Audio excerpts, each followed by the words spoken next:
झूठा इल्जाम नंबर 4, वो इस पॉडकास्ट में भी इन्होंने रिपीट किया। वो कहते हैं, इंजीनियर साहब कहते हैं, कुरान पढ़ना ऐसे ही है जैसे फ्रेंच जुबान में गालियां निकालना। वलियाउज़ु बिल्लाहि ताला। बेशर्मो, तुम लोगों को अपनी कब्र आखिरत की भी फिक्र नहीं है। जो चीज मैं कुरान की फेवर में बोल रहा था, उस चीज को तुमने मेरा नेगेटिव पॉइंट बनाकर पेश करने की कोशिश की। हालांकि इन्हें पता है कि ऐसा नहीं हुआ।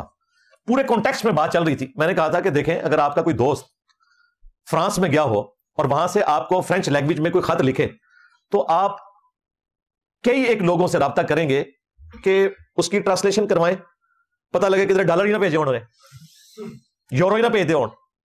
लेकिन आप अल्लाह की किताब को इतनी अहमियत भी नहीं देते जितनी अहमियत एक दोस्त के खत को देते हैं। एक तो मिर्ज़े ने कुरान करीम की बेअदबी की थी, अब मिर्ज़ा उसको झूठा इल्ज़ाम कह रहा है और अपने जुर्म को छुपाने की कोशिश कर रहा है।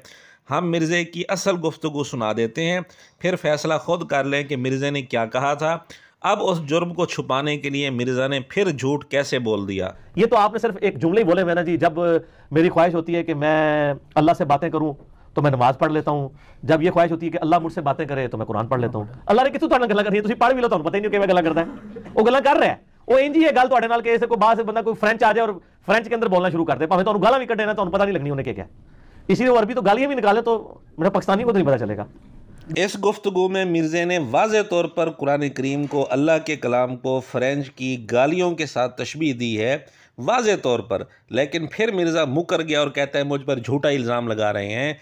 कितना बड़ा झूठा शख्स है ये।